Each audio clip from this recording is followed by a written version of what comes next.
Retenez bien ceci. Goliath est mort héros au front et libre. Mais les Philistins sont restés esclaves pour des années. Parce qu'ils ont perdu une seule personne, un seul individu. Il y a armé à Koufi. Attends, soldat, les colonels ne sont pas affrontés.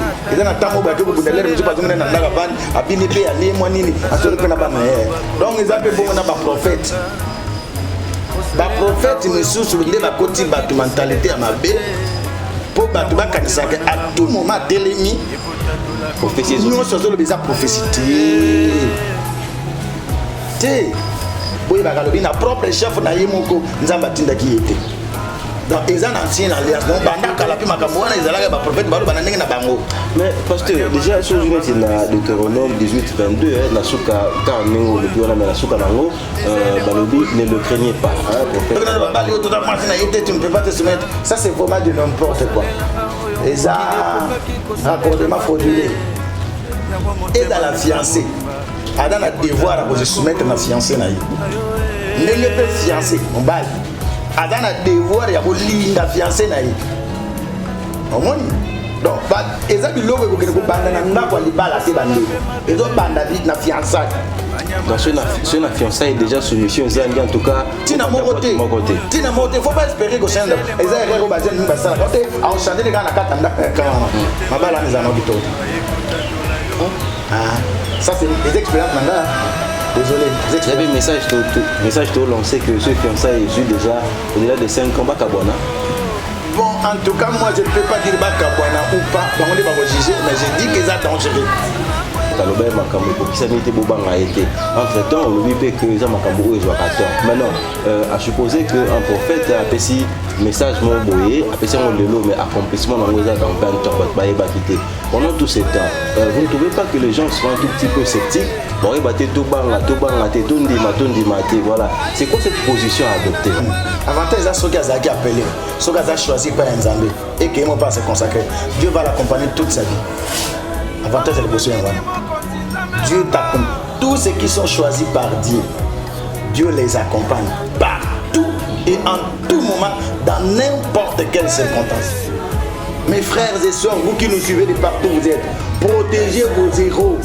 Natana bino soka kufina mutomu na bere na ba mapina inga zalaka mutabakwiti mutawoye azakarni désordre azandumba soka kufi ko comprendre que kindumba ni mutando protéger bino. Tenir terre aux charges générale 100%, non. So, ça, le vous êtes le bon, c'est normal. Ok. Avec le salaire, le rôle à Mouba, l'union se tourner dans le porte comme un gentleman. Mais au niveau de nous, c'est Koulou, Sunayoche, les parents peuvent dire c'est normal. Chez moi, on a besoin sous votre responsabilité. Donc, vous dites que vous m'émisez un gambo. Abana ko me mangambo ya mwana na bino abali na ntete bozela soka bali na vie comme la responsabilité mais tant que nana président était à vie moi nana taka non na responsabilité na bino.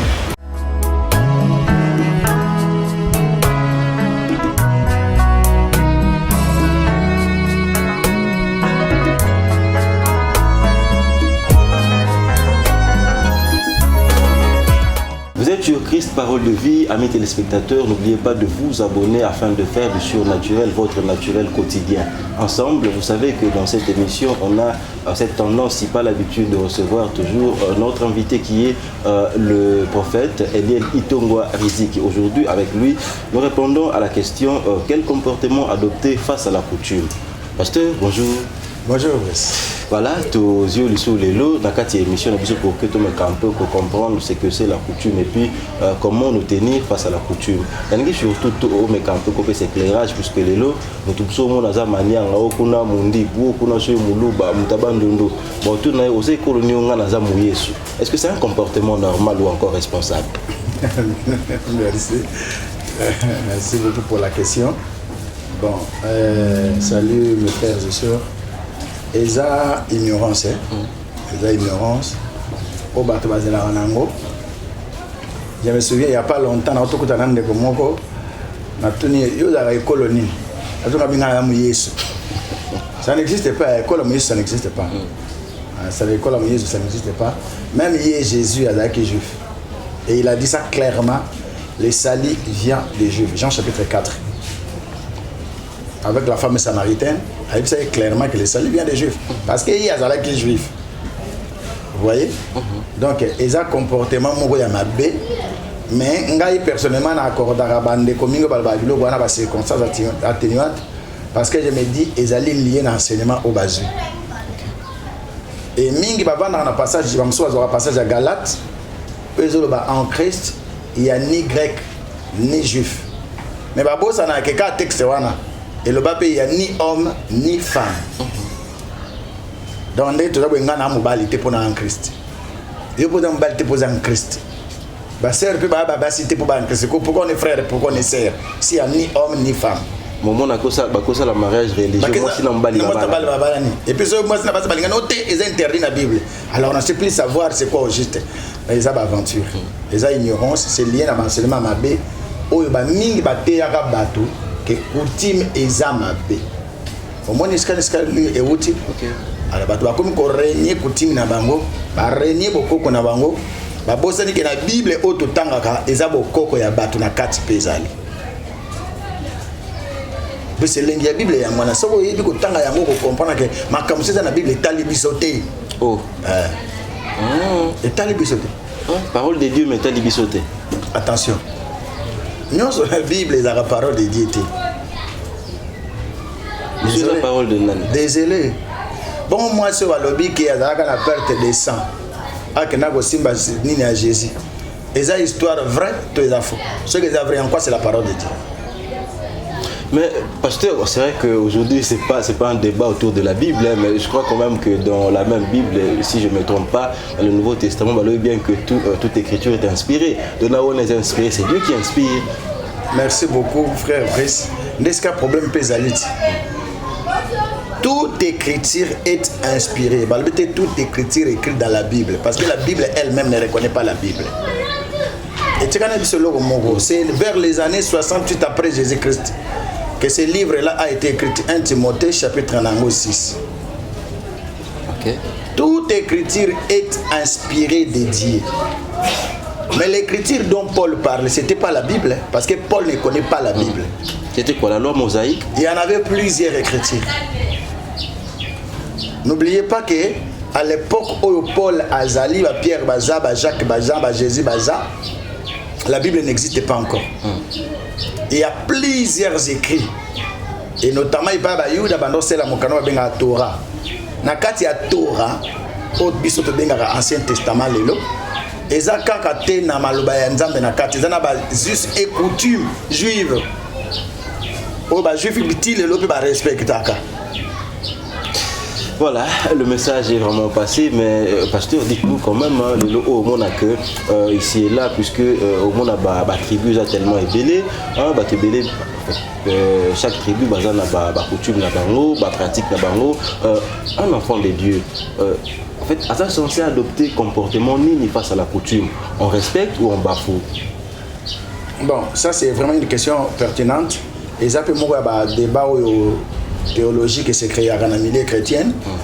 Bana nzambo baola nga bazawa coutume nyonso za ko bwaka te nyonso peza ko zwa te ndenge pe ibaya ba yuda na Bible coutume nyonso ya Bible za ko zwa te ndenge na lobaki ama comme c'est dans la Bible etali biso te eza na Bible mais etali biso te. S'il te plaît, frère, il faut pas faire l'amalgame.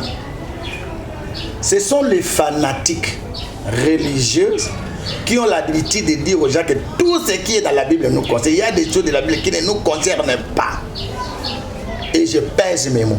Il y a même des choses dans le Nouveau Testament qui ne nous regardent pas. Et ça, juste une histoire. Alors, on a etali kutimi mwana ya nzambe, soka za mwana ya nzambe. Il faut que nzambe atretaka nanu na batu.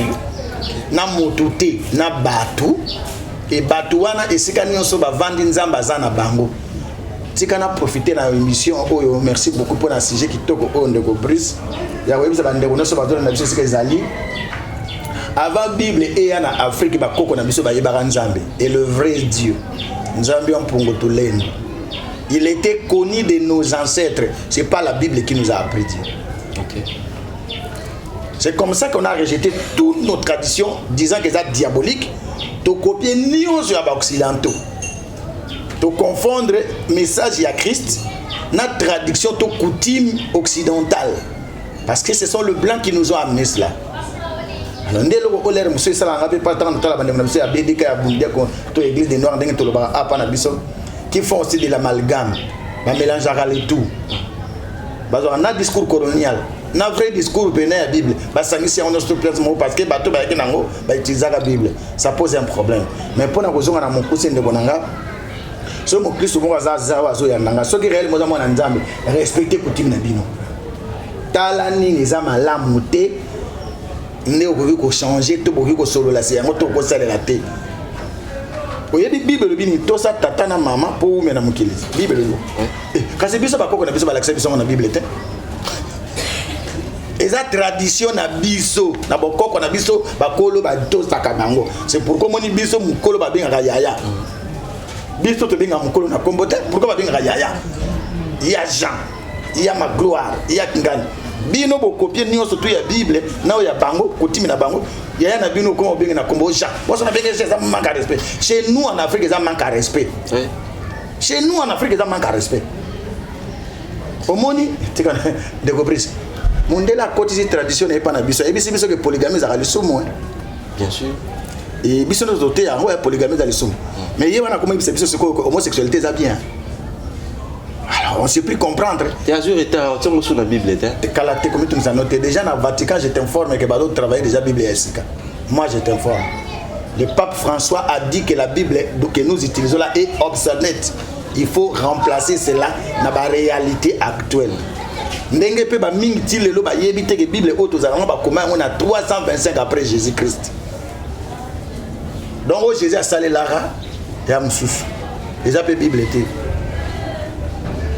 Bon, je ne vais pas te créer débat sur Yango, sinon tu il faut la brèche à ma cambe. Mais ça quand même bien pour que éclairer il faut la brèche à ma cambe mais je mérite que ba bazula na biso ba yeba bandeko ko to sa coutume na bino eza bien et pas na biso mukolo ba klaxer ki musapité. Eza coutume na biso. On dit yaya. Ba le ba mukolo na kombote ba bien yaya. Ya jeje. Biso et pas na biso na bokoko na biso mobali ba bien ye papa. Ba bien ye gentil, eza manque de respect. Bonjour quand vous écoutez dans la Bible il y a balobi que Sarah alingaki mobile na yepi abandoko to za ndobinge Seigneur kasi biso déjà ba koko na biso sans Bible pendant binga mibali na mota ngana tikala mona koko na biso bingi mobile na kombote we Hippolyte poko na biso komona zaka Hippolyte atikala binga Hippolyte anobinga papa mais bana ya lelo lokola mibali ba komi ko binga mana ba kombo ndo moni basi ya lelo ba na botos na mibali te oh wana badaka na respect pour déjà zo bingi tata. Vous voyez déjà. Donc beaucoup qu'on a besoin d'avoir averti et belé oyo tout ça n'a rien à voir avec la tradition dans la Bible. Pasteur, donc on peut quand même contourner cette triste réalité. Quand vous avez par exemple avant fiançailles vous rencontrez une fille Nanzela ou le bané que comme on a bu ce qu'on va bien par ça passe éthiquement n'est-ce pas quand même. Non bah qu'on a bu ce bandant le babongoté que ba bien gaï papa tanté. Moi si oyo ba lingi pa mobali ayebi que mobali ya linginga oyo akomi tata nanga. C'est comme mobile peut oba benga tata. Ani tiene sika lokola tata ya moi ça responsabilité au tata na banga badako tu. C'est comme lokola ba benga ma gloire, ba benga Jean, ba benga mandiangu. Yango na moye pas ça la responsabilité ne comme c'est donné ndako libala pe et ça te pas za mandiangu. Il n'est pas ton père. Quand ça mundu ka kinwani no boudi fuiri. Donc c'est comme compliqué. C'est comme compliqué donc bande ko balinga mi coutume za bien. Seulement il faut toujours kotala babloka kwa ménager na kati ezali mais koloba ke kotimi za mabe to koloba ndenge toyoka basu ba yimba ba ndemo kotimi na Afrique za kindoki bato wana baza na problème sérieux il faut ba se repentir. Mais pasteur et si on est on loba que coutume za kindoki kota la quand même ba gardien ya coutume wana ba chef coutumier en tout cas mutu moko leka na lisala la tibilo au bon on sait déjà que bato ba la clarté spirituellement par là je veux d'ailleurs aller un peu plus loin par rapport à ma question au monde a payé quand même quand on a ta coutume babilo le là ba kintudi Batibaou et tout, mais ils ont toujours une coutume où ils sont sécurisés par le chef coutumier. Est-ce que cela ne laisse pas dire quelque part que ce sont en fait, la coutume est un tout petit peu liée à la sorcellerie? Est-ce que moi qui ndokimo ils ont la carte ou anaté pasteur? Bon, frère Brice, tout le la coutume ngai pasteur le na zo biso ke kindoki na Afrique ezala o bino bokanzaka. la sorcellerie c'est pas kindoki. Comment ça? C'est quoi tout le bien coutume. Kindoki na sorcellerie ça biloko mibale keseni. Ba blande mutu ba yaka ko falsifier histoire na biso nde ba comme ça kindoki sorcellerie. Nga nazaka mukie nazokola na yeba kike batata na biso bazaka ce problème za ba vanti bazogangela bato ba sala bato mabe na libota yo kindoki na yo eza ya mabe yo kindoki na yo eza ya mabe ya malamu ezali donc ya malamu ezali olobi likambo kinsodi et bongo mwasi ya Joseph Léana Rachel basi na Léana Rachel eza kinsodi te si mwana ya bana ya noko na ye propre leki ya mama na kinsodi te ce que ça met la Bible est comme bon santo ce que ça met pas banyanzi et comme kindoki arrêtez vos histoires là à un moment donné Léana Rachel va pesi bon mobali à un moment donné on doit devenir sérieux et arrêter de faire des sentiments et du sensationnisme. Il y a beaucoup de gens qui écrivent dans la télé ici, c'est du sensationnisme qu'ils sont en train de faire et chercher la popularité. La vérité est que école coutume moko eza supérieur na coutume baninga exact. C'est pas pour ça ya ba yuda ndé comme supérieur. Mais si kindoki wana kati au moins que les autres dernières images ya ndé loko nazolo ba ke kindoki na sorcellerie keseni. Tanga na dictionnaire ya bande mindele ko mona sorcellerie eza pouvoir ya nuisance. Mais na bokoko na biso sorcellerie eza pouvoir ya nuisance c'était. Kindoki, je parle de kindoki, attention, je parle pas de la sorcellerie. Ils ont mal traduit kindoki, traduit par la sorcellerie dans la Bible ou par les comètes mortels aujourd'hui ou dans l'état contemporain. Ils ont une mauvaise interprétation à kindoki. Kindoki, ils ont pouvoir, ils ont savoir. Oyo mutazo détenir na boko poto la coutume. Akoki ko sa ela ngona ndenge ya malam to na ndenge ya mabe. Wane komo dépend na motemo ya ye. Ils ont le mbeli. Voilà. Akota matungulu. Voilà. Lokola mundoki chef coutumier soka lati teni na ye wana te azala litala te aza chef coutumier te. Tu parles de coutume mais tu parles de quoi?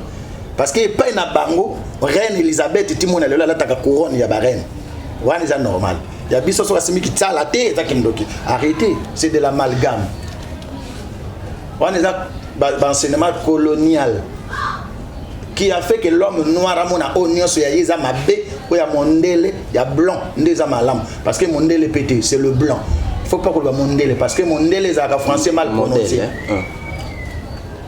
batebele ba quand mondele za lingala te sur le français mal prononcé modèle de ba mondele comprendre ndenge musenzi ezala ngir ezate moto mwindo te Musenzi eza injure ya ba blanc à l'endroit ya bato bango bazo ba noir bazo travailler pas na bango on les appelait mon singe lokola likako nanga ala bakoko na biso lokola ba français te ba yeba ki peut-être bazo kumisa nga na musenzi pour azo prononcer mon singe te c'est ça la tradition. Il faut to zonga na source to yeba pe bokoko na biso po to tala malamu ezalaki wapi mabe ezalaki wapi to tika ko kanisa ke bokoko na biso nyonso eza mabe. Banindele ba obala lelo biso yebi ke ba pesa ka dot te na poto ba pesa ka dot te exact ba balinga ba yokani ba kena mairie ba sel makam na bango pi ba balani mais pay na biso il faut pesa dot oyo bible lobi la dot biso ezala déjà bible mtelexi biso ngote bokoko na biso ba bala ka ofeli te ba pesa ka dot omoni. Donc il y a des choses oyo na bible eza ba tradition ba juste et coutume chaque peuple a na coutume na ye. Oyo ba sengeli ba batela peuple oyo eza na coutume te eza na avenir te. Si vous ne connaissez pas d'où vous venez, vous ne saurez pas où vous allez.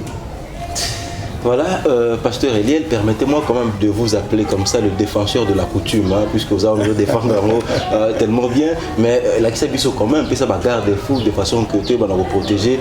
Coutume, on voit quand même que notre coutume est de plus en plus altérée. Hein, au moment que, par exemple, il y a en fait par rapport à dot nous tout le temps tout à l'heure dot et là facilement tout muso à que bala ba sengita muso te yakana ba seneta en or mi balé ça n'a rien à voir avec la coutume hein, mais ba sengio quand même na cadre à dot pour un mariage coutumier. Alors il faut faire quoi pour comment yo yebi que ça n'a rien à voir avec la coutume? Ngai koko na ngai mama ya botinga za morega tata na nga za manianga mama na ngai ayebisaka ngai koko na biso plutôt tanga za na bomo ayebisaka nga bango babala kana eloko mo pa barega baza bala na bayebi babenga mizaba ezali chaînette na tango bokoko lokola wolo ezaki travailler lokola lelote ezaki ko sala chaînette ya mayaka maman na biso koko na biso ça coûtait trop cher, trop difficile pour mobala zo yango mizaba. Kasi mizaba wana yango lelo ba remplacer na chaînette en nord. Comment yo yebi que ça continuité. Donc au moins le problème les alliés information qui circulait. Ba jeune, ba te, ba yebi boko ko ngote me ba ofinga ngo. Ba lingi pe ko yoko la ngote ba ngba yeko la ki mundele. Ba yeko la ki yuda, on dirait ba komi ba yuda. Ils sont ça ba yuda te nga na za congolais. Comprendre? Naza congolais et fier de l'être. Naza manianga. Dites ce que vous voulez, je m'en tape. Naza manianga. Je vais décourager les babol au lait. Voilà, babololé quoi. Donc, c'est un peu ça. Dites ce que vous voulez. Jésus était fier d'être juif. Pourquoi moi je ne vais pas être fier d'être congolais? Oh non, parce que je suis chrétien. Bozobo, ça Jésus chrétien. Jésus n'était pas chrétien. C'est comme Abraham n'était pas judaïste. Moïse non plus. Mahomet non plus n'était pas musulman. Alors, à un moment donné, il faut je vous prie d'avoir un peu de recul. Ce qui nous maîtriser là, nous peut c'est important. Donc, c'est une chaînette pour nous faire des brises. Et ça dépend des colonies. Et ça, on dit que le Congo, c'est un tabac. Quand c'est pas pour le moment que tu as un ngombe, tu as un ngombe au gang. Tu as une école qui a une lingité. Tu as un chrétien, tu as une place où tu as une lingité. Oyo ko bala pa na mama biso barika basengi yo dingombe o balingi na bala pasteur odi keza kindoki bateka da mwana bango yango ba combattre eza combat spirituel et c'est créé faut katango pour papa na bala sa jamwana na butu asengi ngombe pa décourager ko ngombe dingombe na ebiteke na mboka ya mama nanga kombo nango kabeba mungombe na mboka village ya mama nanga kabeba mungombe kuna ngombe leki batu nebele. Donc moi na okoza na 10 ans okoza na 15 ans na 100 têtes na 200 têtes ya ngombe. Donc so yeko balo sengi 10 têtes ya ngombe ça lui dit absolument rien. Yo lingi tabas bala manianga opesa taba okende na barega te bakotenga ngombe alobeti le bako pourquoi po ya bango bokoko ya ngwana yo ndoke ko bala kuna. Voilà, pasteur, merci. Je crois vraiment que voilà, c'était une émission très édifiante. On a beaucoup appris avec vous. Si vous avez aimé, dites vraiment merci à toute la famille Christ Parole de Vie. Surtout, n'hésitez pas de vous abonner. Abonnez-vous toujours sur notre chaîne Christ Parole de Vie et je crois que vous serez toujours édifiés en boucle par là avec ce numéro. Entre-temps, on continue toujours. Restez-nous vraiment fidèles puisqu'on sera toujours là pour vous servir comme il se doit. Allez, portez-vous bien chez vous. Surtout, n'hésitez pas à demander également à vos amis, aux membres de vos familles de pouvoir toujours s'abonner sur Christ Parole de Vie. Portez-vous bien chez vous. Merci.